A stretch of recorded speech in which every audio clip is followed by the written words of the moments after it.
Welcome back to Multiversal Studios. Now, this is a very rare occasion, as this is the first time I've ever done a part 2 to a Protagonist theory video. However, after thoroughly counting your comments, a majority of you commented asking for a "What if Alexis was a protagonist instead of Jaden?" part 2. So a big shout out to Happy Love, Uncle Brian 81, Paul Morrison, Charm City Gamer, Abu Rahman, Sohaib Muhammad, Pharaoh Fox Kamen 67X, Jahid Mia, Kemi Najir. So thank you to all you guys. Now before we get on with the video, make sure you go and watch part 1 on my channel, as this video is a continuation and wouldn't really make much sense without it. So hit that pause button and go watch it now. I'll leave a link to that in the description below. Okay, you done that?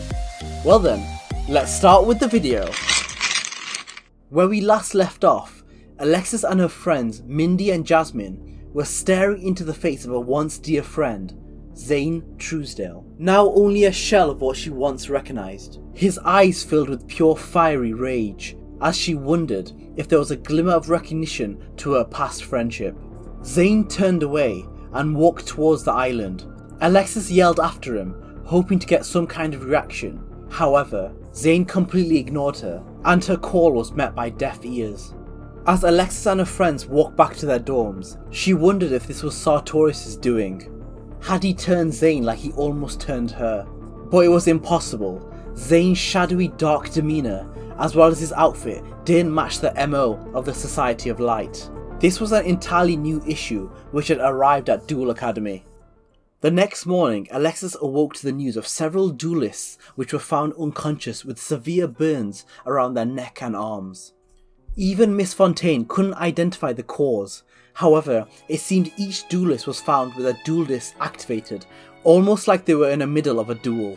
Alexis had a horrible feeling at the bottom of her stomach that Zane was connected to these events, as it only started happening as soon as he arrived at the island. An announcement was made by Chancellor Shepard that there was going to be a new curfew for duelists, as it was too dangerous for people to walk alone around campus. This was around the same time Alexis ran into Aster Phoenix. With a calm expression on his face, he seemed almost unbothered by the events that had occurred the last few days. Alexis asked Aster if he knew anything about what was going on, and if Sartorius was behind this. You see, after Alexis had defeated Aster and helped him realise that dueling was also about having fun, there was almost a mutual respect between the two duelists. Aster told her that Sartorius had nothing to do with the injured duelists, and that it was in fact Zane Truesdale who was responsible, which confirmed Alexis' nightmare. He also told Alexis that Zane was no longer a regular duelist. He was known as a rare hunter. However, even amongst the other rare hunters, what made Zane so dangerous was that he wasn't looking for any money or rare cards. He just wanted to win, meaning he would do anything to make that happen. He just wants to win, and he doesn't really care who he has to step on. According to your brother, all he really cares about is victory. That's right. You people are all the same to me. A bunch of worthless maggots. Aster went on to explain how Sartorius had asked Zane to duel Alexis. However, Zane played by his own rules and didn't take orders from anyone. Alexis confidently told Aster about their friendship and told him that Zane would never hurt her. However, Aster only smirked and showed Alexis an image of the school infirmary. And there lying on the bed was Zane's last victim, a raw yellow duelist called Cyrus Truesdale, Zane's younger brother. That just confirmed it. The Zane she knew no longer existed, and that Alexis would inevitably be targeted by Zane. A few days went by, and Zane was still nowhere to be found. However, due to the danger, Chancellor Shepard announced that the Gen X tournament would be cancelled. Alexis couldn't find any leads to the location of Zane, however, did receive a mystery note in her locker, which told her to meet on the side of the mountain, alone. Alexis was waiting for something like this. She knew it was because of her Zane was called here in the first place, and she felt it was her responsibility to deal with Zane and even bring him back to how she remembered him, because she missed her friend. So when the sun went down, Alexis snuck out of her dorm and headed to the side of the mountain with her duel disc at the ready. But there was no one there. She yelled for Zane to come out. However, a dark silhouette appeared behind her. It was Chazz. Even with Chazz being possessed by Sartorius and the Society of Light, he was still madly in love with Alexis and would stop at nothing to make her join the Society of Light with him, so he and Alexis could rule on the winning side together. In the past few days, Chazz had caused a lot of problems, almost single-handedly defeating most of the Obelisk Blue Dorm. They'll all be dressed in white soon enough, but they won't look as good as me. As well as painting the school white in Sartorius' name. You see, even though Alexis didn't really have time to deal with Chazz, she acknowledged that it was her fault that Chazz had turned in the first place, and therefore making Chazz also her responsibility, so she reluctantly agreed to a duel. Alexis had made some serious improvements to her deck. If you remember from the last video, she now had a deck comprised with Cyber Angels as well as her ice cards given to her by Sartorius. A mixed match of both decks giving her one powerful deck. However, what she didn't realise was Chazz had also upgraded his deck with the help of Sartorius. So now, not only did Chazz have an upgraded deck similar to Alexis, he also had been dueling pretty much non-stop for Sartorius in order to gather him an army of followers. So his skills and experience was sharp compared to Alexis, who hadn't really duelled much since her last duel with Aster Phoenix. Before the duel was about to begin, someone familiar screamed her name and ran up to her. Of course, it was Sergeant Tyranno Hasselberry. Dino DNA! He had been camped out outside Alexis' dorm ever since they became friends, and seen Alexis leave a dormitory after curfew, and gotten worried. Alexis acted annoyed by his interruption, but was secretly happy to see him. Hasselberry reminded her how she broke out of Sartorius' spell, and that the same could work on Chazz, and Alexis immediately knew what to do, and she whispered some instructions to Hasselberry, which after he heard them, smiled and ran down the hill in military fashion, and returned promptly, handing Alexis 4 cards which she shuffled into her deck. Alexis started the duel as she normally does, using her Cyber Angel cards. Alright, let's see.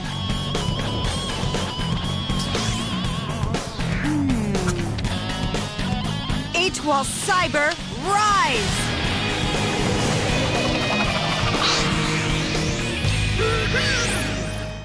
However, Chazz only laughed and spouted nonsense about the Society of Light. Here's the deal, losers. Obelisk Blue, Slifer Red, they're all just a big joke. If you want to be where it's at, then come with me and see the light. Which irritated Alexis more than he normally did. She honestly missed the old Chazz. Chazz countered by summoning the White Knight Swordsman, cards which Alexis had never seen before. Alexis was on the back foot as Chazz was pulling off combos effortlessly. The problem with Alexis' playstyle against Chazz was the fact that Chazz seemed to expect everything that Alexis was throwing at him, as he had been watching her duel from the very early days of Duel Academy. Chazz had also been informed about Alexis' new ice cards from Sartorius. It seemed like Chazz had done his homework and come at Alexis with a proper strategy to specifically take her down. Is that so? I bet I know another one of your perks. A white room complete with padded walls. Did you happen to see that in your future, Chazz? So Alexis decided to try a different technique and summoned, you guessed it, Ojama Yellow. You're kidding. Chazz was completely taken aback. With Alexis playing Ojama Yellow, Yellow asked Chazz if he missed having them in his deck. Do you like what you see, Chazz? Bet you want a little of this in your deck. Wrong, I think, but I'm just not sure anymore. Cracks were starting to show in Chazz, and Alexis used this opportunity to summon the other 2 Ojamas, Ojama Green and Ojama Black. 3 of the 4 cards which she had asked Hasselberry to retrieve for her. Dino DNA! Immediately after playing the cards, Chazz couldn't take it anymore. Chazz threw away his white coat and put on his black coat, which seemed to materialise out of nowhere. Like I always say, if it can't hide the dirt, then I don't want it over my shirt. Actually, I just made that up. As Chazz came back to his senses, Alexis took this opportunity to use the last card she had asked Hasbury to get for her, Ujamaa Delta Hurricane, which wiped out Chazz's board, leaving him wide open for Alexis to finish him off. Having Chazz back on her side was a huge relief, even though that was something she would never tell him. Alexis headed back to her dorm. She was exhausted from her duel with Chazz. However, there was a mysterious figure outside the dorm, clouded in shadow, waiting by her door. It was the one she was looking for, no other than Zane Truesdale. She approached him, her whole body feeling very fatigued. She attempted to speak to Zane, however, he only replied with, Game on! Even the way he spoke was nothing like his old self. His words cut deep with a stern ferociousness, like a wild animal. He carried a black suitcase in one arm, and a dark-bladed duel disc with his other arm. Alexis was determined to duel Zane, hoping if she won, Zane would snap out of whatever spell he was under. She cursed Chazz. If she hadn't duelled him previously, she would have been ready for Zane. But at that exact moment, a soothing voice spoke out to her. A voice she recognised very well. When she turned around to see the face of her brother, she only saw Nightshroud, the evil spirit that had possessed her brother so long ago. It was back. But Atticus assured her that it was under his control, and that it was actually his plan to call back Nightshroud. Thanks for seeing me. Mr. Rhodes, I'm in a bit of a quandary, and you're the only one who can help me. But you mustn't tell a soul. What's up? It's your friend Zane. He's gotten himself into a heap of trouble. Recently, he got his hands on a forbidden deck known as the Underworld deck. I have reason to believe that Zane Truesdale is under the control of an evil force, and I can't help him. But you can. After all, you're no stranger to battling inner demons, are you, Rhodes? Atticus stood in front of her as he prepared to duel Zane. However, before the duel started, Zane opened the suitcase, revealing 3 spiked collars. Atticus, surprisingly without a word, took the collars and placed it around his neck and arms, whilst Zane did the very same. The duel began with Atticus summoning Red Eyes Black Chick and tributing it to summon the Red Eyes Black Dragon, Nightshroud's signature card. When it came to Zane's turn, he used a card from his new deck, the Underworld deck, which contained the Cyber Dark monsters.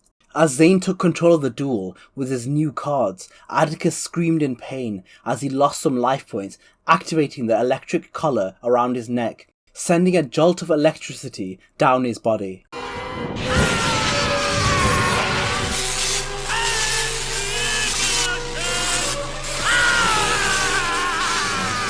This was a duel like no other. Alexis's brother using the power of Nightshroud versus her best friend who had lost his way, each taking severe amounts of electricity when losing life points, something Zane seemed completely unaffected by. Atticus combined with Nightshroud was still no match for Zane and his Underworld deck. Zane showed no love towards his cards and tossed them away in order to boost his other monsters, showing no respect for his cards, something that old Zane would never have done. As Atticus was defeated, so was Nightshroud. See, Atticus thought that if Zane defeated Nightshroud, it would help him defeat the darkness inside himself. But he was dead wrong. The Zane you knew is long gone, and he's never coming back. Hold on. So your mind is still under the control of the shadows? I'm not being brainwashed. I just figured out the truth, that's all. Yeah, so what's the truth? All that matters in life is victory. Come on. You don't really believe that, Zane, do you? I'm not playing games, Atticus!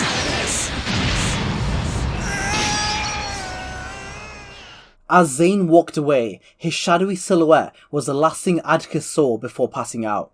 Alexis ran to her brother's side, yelling at Zane as he walked away. She took her brother to the hospital and sat with him during the night. Enough was enough. Alexis pulled out her deck to have a look at the cards, and a stray card fell from her pocket. She bent down to pick up the card. It was the White Veil spell card given to her by Sartorius, a card she hadn't used since she broke out of his spell. The card still frightened her.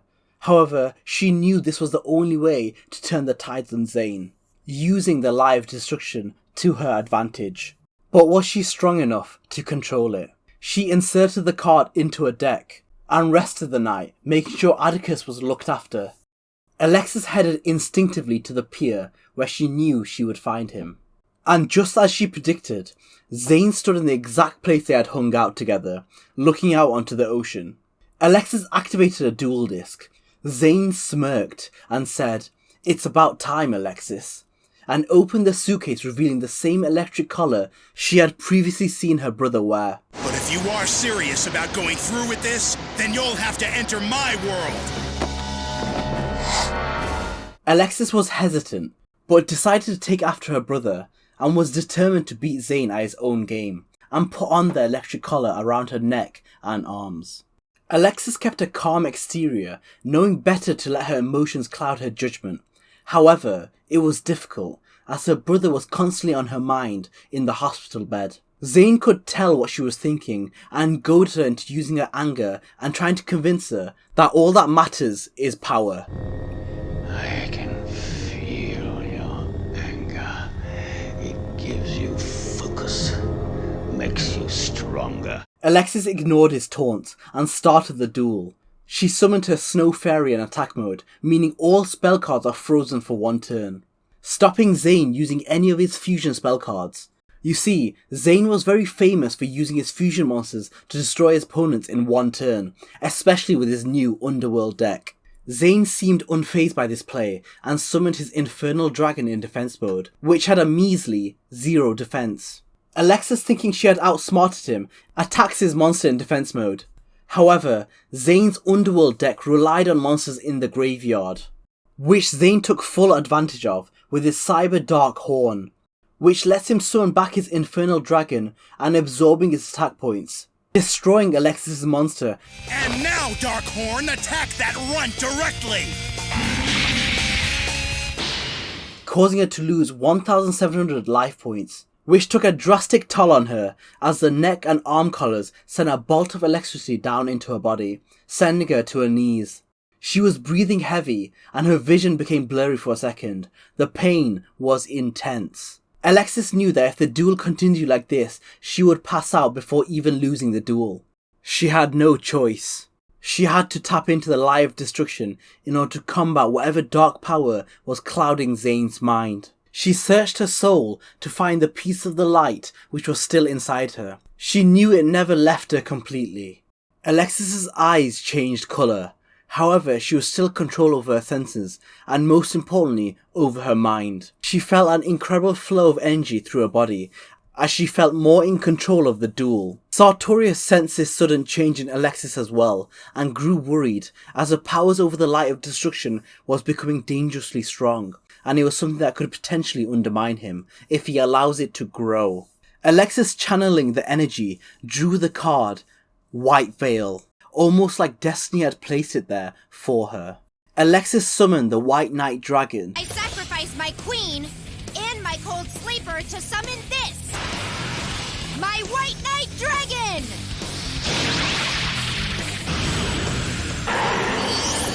One of the key monsters in her deck, and activated White Veil. Zane was taken aback momentarily. However, once playing the card, she could feel herself suddenly lose control of her powers, fighting for control over her own mind. The power was great. However, Alexis' mind focused on Atticus in the hospital room, waiting for her. She managed to pull through and declare an attack, destroying Zane's Cyber Dark monsters and eliminating any trace of spell and trap cards on his board. Zane smirked and glared at Alexis whilst taking the full brunt of the electricity from the shock collar. As the duel continued, Alexis realised that the fatigue from the electricity, as well as trying to keep the live destruction at bay, was taking a huge toll on her. She knew that she wouldn't last long in this duel. However, she did have the advantage in the duel. Alexis, mustering the last of her strength, used her White Knight Dragon to attack Zane and win the duel. In response, Zane effortlessly activated a trap card called Power Wall, sending a chunk of his deck to the graveyard, reducing the damage to 0. On his turn, Zane used Polymerization, fusing Cyberdark Keel, Cyberdark Edge, and Cyberdark Horn to create Cyber Dark Dragon. This monster gained 100 attack for each monster he had sent to the graveyard, and Zane had just sent most of his deck. And he wasn't done. He activated his last face down trap card, which was called Last Turn. A very powerful trap card. This card meant that Zane could choose one monster on his field, which was the Cyber Dark Dragon, and send the rest of his cards on his hand and field to the graveyard. And in turn, Alexis would choose one monster from her deck to face it in combat. And the player whose monster remains alone on the field at the end phase of his turn wins the duel. It was over for Alexis, as she had no monsters in her deck powerful enough to compete with Zane's Cyber Dark Dragon. Zane had completely flipped the duel on its head. However, Alexis hadn't given up, and she looked through her deck with desperation. She eventually sunk her head to the ground and placed one monster on the field. It was called Shining Angel. Zane laughed and called her pathetic, and blasted the Shining Angel with his dragon, and claimed he had won the duel. But it wasn't over. When the smoke cleared, there was a monster on Alexis' board called Cyber Petite Angel. You see, when Shining Angel is destroyed, it allows you to summon a light monster with 1500 attack or less from the deck. Meaning, when Shining Angel was destroyed, Alexis could choose one more monster to take its place. And according to the effects of Last Turn, the trap Zane had activated, any other scenario apart from one monster remaining on the board would mean the duel ended in a draw. Alexis collapsed on the floor as soon as the duel ended.